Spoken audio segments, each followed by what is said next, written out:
Hi there, guys. Hope you're doing well and having a great week. It's time for another Bible lesson. You'll never believe it.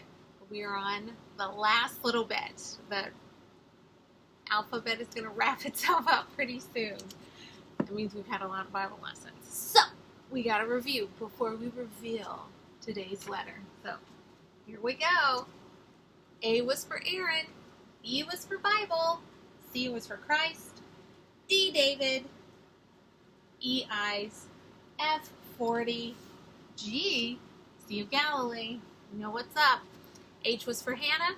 I was for idols. J was Joseph. K was kindness. L was lepers. M was Mark. N was Nineveh. Heyo, next line.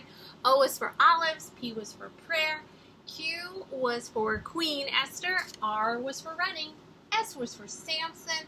T was for the Trinity. And then last week was U. And for you, we did the upper room. And we talked about Jesus' last night on earth and how he spent it with his apostles, having the Passover feast. We talked about what that looked like. We talked about the beginnings of the Lord's Supper, which we still do today. We talked about foot washing. We talked about Judas. So all that was for you last week in the upper room, which brings us to the final 5 letters of the alphabet. We're on the last line. Can you believe it? So today is V.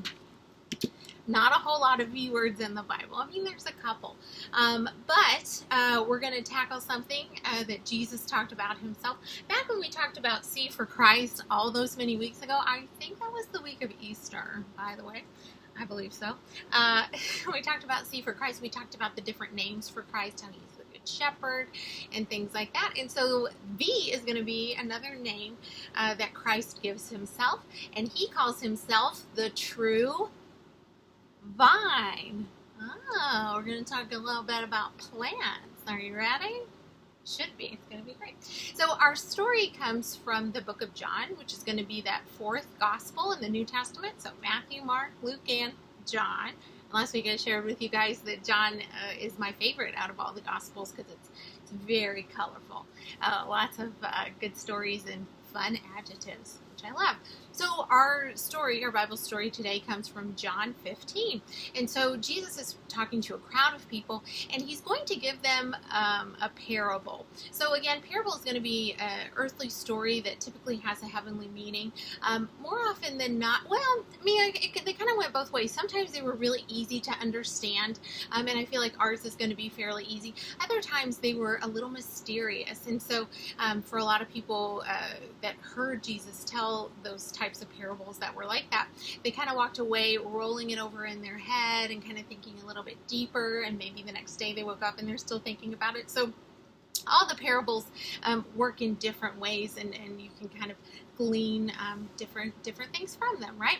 So again, V for vine, we're going to talk about Jesus being the true vine, and he's going to talk a little bit about plants and kind of how the way that we think of plants and growth, how that equates to God, to Jesus, and to our own selves.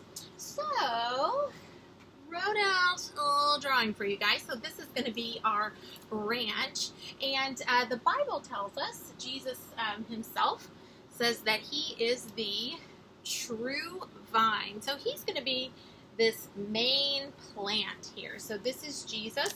He's the big plant, right? And so as far as vines go, a fruit of the vine is going to be grapes. And so when we do our communion, our Lord's Supper, we have the fruit of the vine, and that's why we have grape juice. So we're going to talk about this vine fruit.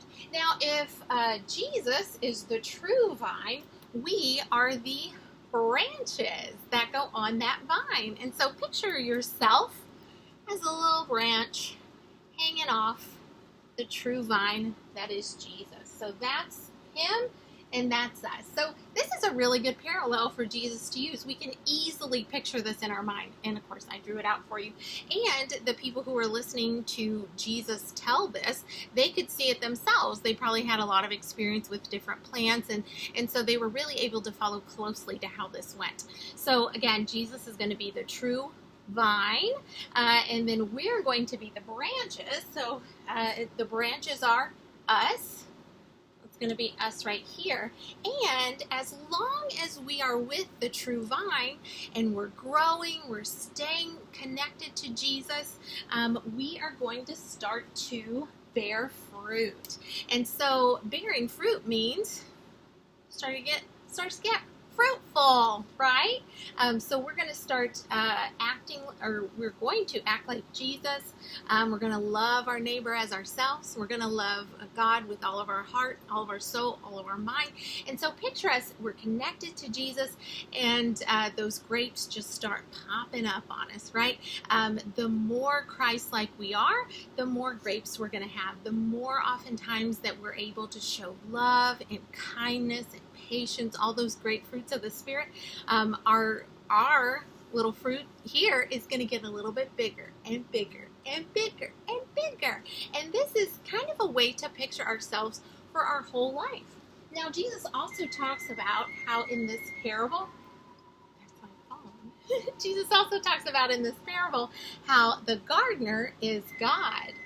And so picture God watering the grapes, watering the flower, and it growing a little bit. So along with God, we're able to grow. Now, also too, the Bible and Jesus talks in this parable about how if there's bad fruit, or if there's if there's a branch that isn't producing fruit, the gardener, which is God, is going to cut it off because it doesn't belong there. If it's just sitting there and it's not really doing anything, it's not really being useful, and it's kind of taking up space. So the Bible tells us that God will get rid of the branches that are not taking or that are not providing, that are not producing fruit. But the Bible also says that God prunes the fruitful branches. So picture God taking off those bugs, kind of flicking off the dirt a little bit, making sure that the branches that are connected to the fruit, that are continuing to grow fruit, have the space to do so. And so that's how God is going to take care of all of us as we hang on to Jesus, who is the true vine, and we bear our fruit. So now let's talk about a couple of things. Now, I told you guys, if we were a branch that wasn't bearing fruit, then the Bible tells us that God will take that branch off the tree. You can always get back on the tree. You're never going to do anything that will keep you from God, that you'll fall away so far that you won't be able to get back. You can always get back to God. You can ask for forgiveness and recommit your life to Jesus, that sort of thing. But here's the thing. This is important too. Let's say that we took off these grapes. And sometimes we eat grapes, right? We eat them as a snack. You can squish them up and you can drink them as juice. But eventually, if we just leave these out on the table, they're going to start to die, right? They're going to shrivel up. Maybe get some raisins after a long time. Maybe these are just going to get really moldy and gross. But the thing is, in order for the grapes to be their best, in order for them to get even more fuller, more juicier, fantastically big, and even multiply, they have to be connected to a source. There's no way for them to grow if they weren't connected. And of course, too, we see outside all the time lots of plants that God planted a long time ago, or that the winds and the seeds have blown. So there are ways for plants to grow without a gardener. But you know how much time and dedication any gardener puts into their plants. And so thinking of God as a gardener, as someone who is intentionally looking after us, keeping us as close as we can be to Jesus, is going to be even more beneficial than just, we happen to spring up and we happen to make good choices and things like that. So this is pretty much our lesson. It's kind of short, right? But again, it's the idea that Jesus is the true vine. We're the branches, and by following Jesus, by reading God's word, by praying, by showing kindness to our neighbor, by spreading the gospel, the good news of Jesus to our neighbors and our friends, and telling them how wonderful God and Jesus are, we are bearing fruit, and we're showing how beneficial and how essential living a Christian life is among other people, right? And so we get, again, a little bit bigger. We're kind. We get a couple more grapes. We show something loving. A little more grapes. You kind of see where I'm going with this. So this is our lesson for today. So pretty simple. Again, it's going to be in John 15. So definitely get a chance, look through it. And yeah, you guys might have some plants at your house as well. I have this little guy here. He's super cute. My husband and I got him a little bit ago from my sister-in-law, my husband's sister. And it's really special to us because it's a cutting from a bigger plant. And so we are so excited because it was a plant of Pablo's mom, my husband's mom, and so we are enjoying it growing and getting bigger. And again, like I said, the grapes, if you were to take them off, they would wither, but since this was a cutting, it had roots, I was able to replant it, and it's still growing a little bit bigger. Now, if we were to take off one of the leaves, that would die eventually, right? Because it's not hooked up to the main plant itself. And you guys can see this little leaf here. He's got a little brown spot here. So he may be one that we need to trim, but maybe not take off 100%. So you guys take a look at your plants and see if they match up with how Jesus described himself and God is the gardener, and then bearing fruit and things like that. So check out your plants. All right, and so for your activity, again, really short lesson today. For your activity, you guys are going to get a whole bunch of grapes. Sure, you're shocked, right?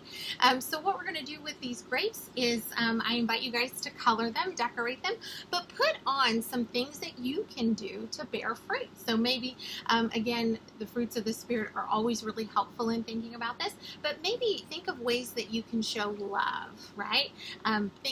Ways that you can show joy, peace, patience, kindness, goodness, faithfulness, how you can be gentle, even when maybe you don't feel like it. And then, of course, my favorite, self-control. How can you show self-control? But it's a good reminder. And I think, too, just for our purposes, I had a marker around here. Well, I don't know what there's a marker around here somewhere. I'll find it one day. But I encourage you guys to draw a true vine at the top, because you want to make sure that our grapes that you decorate are connected to that true vine, because that's going to be the most special. Oh, Pablo came in with a save and a marker, a click marker. So yeah, make sure you just draw a line or two at the top, just to show that, again, your fruitful grapes are attached to the branch, which is you, and then that, of course, branch is attached to the true vine, which is Jesus. So enjoy doing those. And like always, I encourage you guys to talk to your families about how they bear fruit. And another way to think about bearing fruit is how you use your talent. So the things that God has blessed you with, that you really feel you're able to share. It could be things that you like. Maybe you really love animals, right? That's a good way to bear fruit. Show kindness to animals. Maybe take up donations in your neighborhood. Or I know my neighborhood on Facebook, we have a Facebook page. If there's like a fire, or if we know that there's a neighborhood family in need of something, we try to collect it amongst each other to make sure that needs are met. So all these different ways to use your talents, to use your gifts in order to, again, bear more fruit, and thus be a really good connection to the vine that is Jesus. And of course, that connection that we have to Jesus will last our entire lives, and then go into heaven with us, which will be absolutely amazing. So hope you guys enjoy making your grapes and doing your craft. I look forward to seeing you next week, because we're going to tackle W, and it's either going to be a song that we sing, or it's going to be an encounter that Jesus has with someone. So we got to decide by next week. But enjoy yourselves, and I will see you next week.